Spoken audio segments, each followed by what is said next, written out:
Alors mon programme habituel à moi c'est de faire du Figaro en solitaire.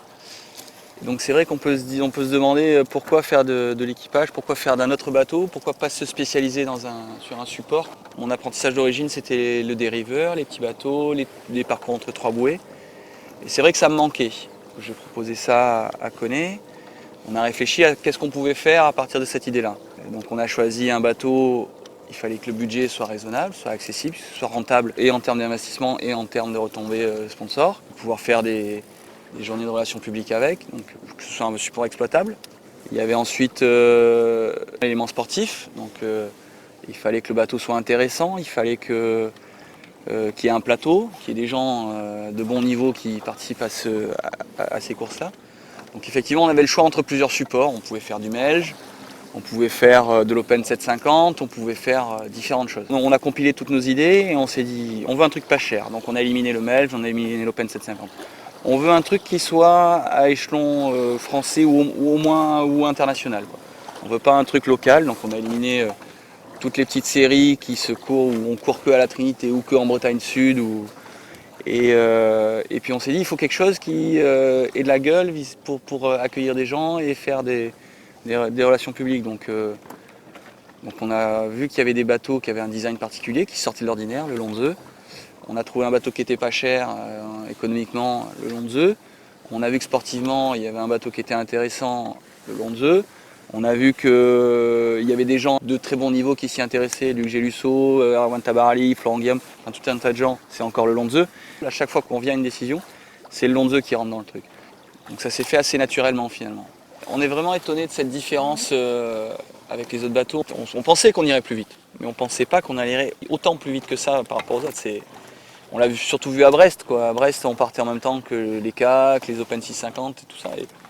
Et vraiment, le bateau va vite, quoi. Le bateau va vite tout le temps, quelles que soient les conditions. Tu vois, au portant, sous spi dans la brise, les autres bateaux de la même taille, tout le monde est tassé à l'arrière du bateau, essayer de ne pas enfourner.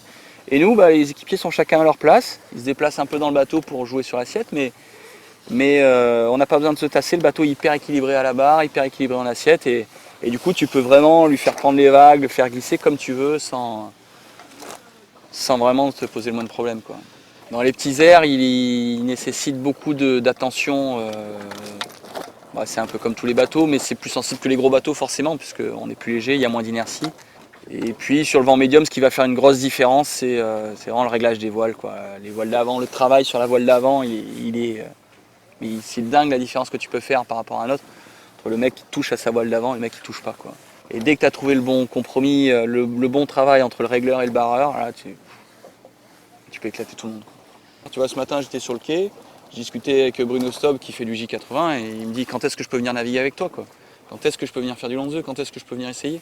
Il y a plein de gens qui vont vouloir y venir et c'est vrai qu'on a des bateaux qui ont de la gueule, on a des bateaux qui vont vite, on a une bagarre sur l'eau, je crois pas qu'il y ait beaucoup de séries où ça se bagarre de cette façon-là. C'est incroyable et ça donne envie aux gens, ça donne vraiment envie aux gens, j'en suis sûr.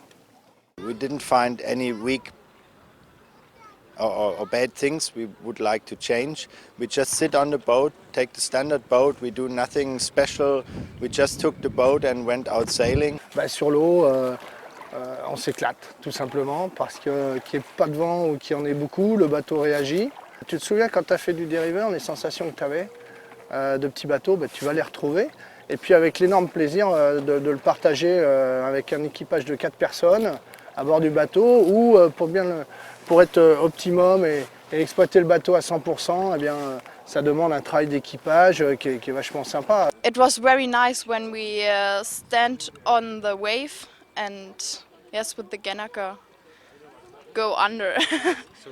Surfing on the wave, it was perfect. Je pense qu'il y a tout pour grandir la série. Le bateau avec 2-3 nœuds de vent, on navigue très bien et quand il y a 20-25 nœuds, on navigue bien aussi. C'est fun, c'est sportif. It's very easy to use and the price is very affordable. So I think the class has a great future.